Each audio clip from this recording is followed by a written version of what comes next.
আসসালামু আলাইকুম। আশা করি সবাই অনেক ভালো আছেন। ছবিতে যাকে দেখতে পাচ্ছেন ইনি সালমান এফ রহমান। আমরা কম বেশি এখন এনাকে সবাই চেনে থাকি। ইনি পালানোর সময় সদরঘাট থেকে ধরা পড়েছিলেন। ইনি দাড়ি রেখেছিলেন, পাঞ্জাবি পরতেন। এটা কি শুধুমাত্র চুরি করার জন্য আর পালানোর জন্য এই দাড়ি টাড়ি সব কেটে ফেলেছেন কিনা আমি জানি না। আপনারা যদি জেনে থাকেন অবশ্যই আমাকে কমেন্টে জানাবেন। তা আসুন জেনে নেওয়া যাক ইনি ক্ষমতা থাকাকালীন যে অর্থ কেলেঙ্কারির সাথে জড়িত ছিলেন বা ব্যাংক থেকে যে অর্থ উনি সরিয়েছেন তার পরিমাণ কিন্তু অনেক পাহাড় সমান। আর ইনি এত টাকা বিভিন্ন ব্যাংক থেকে নিয়েছেন যা বলার মতো না। আসুন জেনে নেওয়া যাক। আমরা প্রথমে জেনে নিই জনতা ব্যাংক থেকে উনি কত টাকা সরিয়েছেন। বেক্সিমকো গ্রুপের জন্য নিয়েছেন 20,752 কোটি টাকা, ফান্ডেডের জন্য নিয়েছেন 20,208 কোটি টাকা, নন ফান্ডেড 544 কোটি টাকা, বেক্সিমকো লিমিটেড এর জন্য 2,218 কোটি টাকা নিয়েছেন শুধুমাত্র জনতা ব্যাংক থেকে।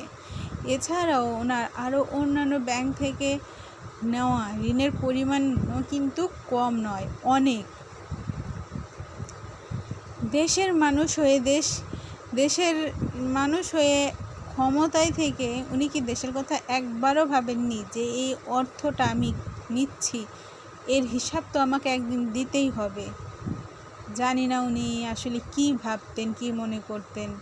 এই যে দেখে মনে হচ্ছে কত ভদ্র সুশীল না, অথচ উনি পালানোর সময় কেন তার গোঁফ দাড়ি সব কাটলেন? উনি তো একজন মুসলিম হিসেবে তো ওইটা তার সুন্নত। এছাড়াও তিনি দেখেন বাংলাদেশ ব্যাংকের যে নিয়ম সেটাও তিনি কিন্তু ভেঙে দিয়েছেন। যেমন বাংলাদেশ ব্যাংকের নিয়ম আছে ঋণ দেওয়া যাবে মূলধনের 25%, কিন্তু উনি ঋণ নিয়েছেন মূলধনের 949.78%, যা কিন্তু ব্যাংকের নিয়মের মধ্যেও পড়ে না। তাহলে এই জালিয়াতিটা যে উনি করেছেন এটা তো উনি জেনে বুঝে করেছেন। আসলে উনি ক্ষমতায় ছিলেন, ওনাকে কে কী বলবেন, যেমন ইচ্ছা তেমনভাবে হয়তো এই টাকাগুলো নিয়েছেন। তো সেখানে আর কিছু বলার নাই। আর এই যে দেখেন আইএফআইসি ব্যাংক থেকে ইনি কী পরিমাণ টাকা নিয়েছেন। শ্রীপুর টাউনশিপের জন্য নিয়েছেন 1,020 কোটি টাকা, সানস্টার বিজনেসের জন্য নিয়েছেন 615 কোটি টাকা, ফরেস্ট বিজনেসের জন্য নিয়েছেন 614 কোটি টাকা, কসমস কমোডিটিস 612 কোটি টাকা, অ্যাপোলো ট্রেড ইন্ডাস্ট্রির জন্য নিয়েছেন 455 কোটি টাকা, অলট্রন ট্রেডিংয়ের জন্য নিয়েছেন 449 কোটি টাকা, ইস্টর্ন কনস্ট্রাকশনের জন্য নিয়েছেন 421 কোটি টাকা, আলফা এন্টারপ্রাইজের জন্য নিয়েছেন 569 কোটি টাকা, অ্যাবসলিউট কনস্ট্রাকশনের জন্য নিয়েছেন 463 কোটি টাকা। এই যে বিভিন্ন কোম্পানির নামে যে উনি টাকা নিয়েছেন, সব কোম্পানি কিন্তু নামি বেনামি। বেশিরভাগ কোম্পানি সম্ভবত বেনামি কোম্পানির জন্য নিয়েছেন। আসলে এইসব প্রতিষ্ঠানের কোনো অস্তিত্ব আছে নাকি আমার জানা নেই। আমার শোনা কথা যে সবগুলো সত্যি না। উনি বেনামি অনেক কোম্পানির নামেও অনেক টাকা নিয়েছেন, প্রচুর টাকা নিয়েছেন। আসলে রাঘব বলের মতন টাকাগুলো শুধু ব্যাংক থেকে লুটপাট করে নিত। ওনাকে আসলে রাঘব বললেই চলে। আসলে উনি ভদ্র বেশে থাকতো, দাড়ি মোজ গোঁফ রেখে এমনভাবে থাকতো যেন ওনাকে দেখে কেউ যেন বুঝতে না পারে উনি চুরি করছে। আসলে আমার যেটা মনে হয় উনি দাড়ি গোঁফ রেখেছে শুধুমাত্র চুরি করার জন্য, আর পালানোর জন্য সব কেটে দিয়েছে। দাড়ি মোজ গোঁফ যা ছিল সব কেটে একদম কালার করেছে চুলে। কি অসাধারণ টেকনিক! আসলে আপনাদের বুদ্ধির কোনো তুলনা নেই। ক্ষমতায় থাকলে যে কিভাবে মানুষের সামনে সাধু সেজে টাকা আত্মসাৎ করা যায় এটা আপনারাই হয়তো বা ভালো জানেন। সালমান এফ রহমানকে বাংলাদেশের মানুষ চিনেছে এই সরকার পতনের মাধ্যমেই। আর দেখেন তিনি ন্যাশনাল ব্যাংকের কী অবস্থা করেছে। ব্লুম সাকসেস এন্টারপ্রাইজের নামে নিয়েছে 836 কোটি টাকা, বেসকিমকো গ্রুপের জন্য নিয়েছে 823 কোটি টাকা, বেসকিমকো এলপিজি 1 এর জন্য নিয়েছে 1293 কোটি টাকা। ন্যাশনাল ব্যাংক একদম ফাঁকাই করে দিয়েছে। তার এই সম্পদ এর হিসাব অবশ্যই বাংলার জনগণ নিতে চায়, কারণ এই সম্পদ এ টাকা কিন্তু দেশেরই টাকা। আর তিনি এত সম্পদ কোথায় রেখেছেন এটাও জানা দরকার।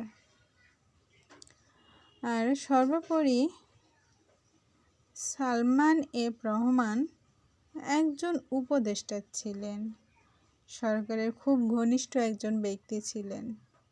হয়তো এই সুবাদে তার এই ক্ষমতার যে অপব্যবহার সেটা তিনি সম্পূর্ণরূপে করেছেন।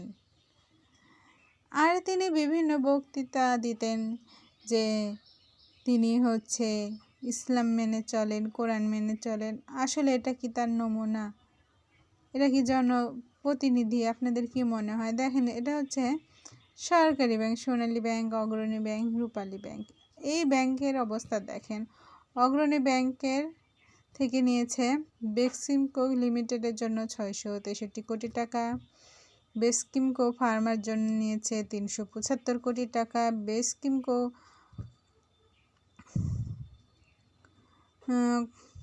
কমিউনিটির জন্য নিয়েছে 371 কোটি টাকা, রূপালী ব্যাংক থেকে নিয়েছে 965 কোটি টাকা, সোনালী ব্যাংক থেকে নিয়েছে 1838 কোটি টাকা। জানি না আর কোন ব্যাংক থেকে কত পরিমাণে অর্থ লুট করেছে। আসলে তিনি একরকম অর্থ মানে লুট করত। আমার যা মনে হয় এই ক্ষমতা থাকাকালীন তিনি প্রচুর অর্থ লুট করেছে। আর ব্যাংকের কর্মকর্তা কর্মচারী এরা তো অবশ্যই সুন্দর হিসাবে একটা তথ্য দিয়েছে, তাদের মাধ্যমে হয়তো বা আমরা দেশের জনগণ জানতে পারছি তারা কোন ব্যাংক থেকে কী পরিমাণ নিয়েছে। কিন্তু তাদের ওই সময় হয়তো করার কিছু ছিল না, কারণ ক্ষমতা যার হাতে সে তো ক্ষমতা দেখাবে, ক্ষমতার অপব্যবহার করবে। কিন্তু তারা যে বলতো দেশের উন্নয়ন করেছে, আসলে উন্নয়নটা কোথায়? যে বিভিন্ন ব্যাংক থেকে তারা যে অর্থ লুট করেছে, এটাই কি উন্নয়নের মধ্যে পড়ে? এটা অবশ্যই উন্নয়নের মধ্যে পড়ে, কি বলেন? এজন্য হয়তো বিভিন্ন সময় বলতো আমরা উন্নয়ন করেছি। উন্নয়নের নামে আসলে টাকা খেয়েছে। এই যে এবি ব্যাংকে দেখেন করেছে কত ঋণ।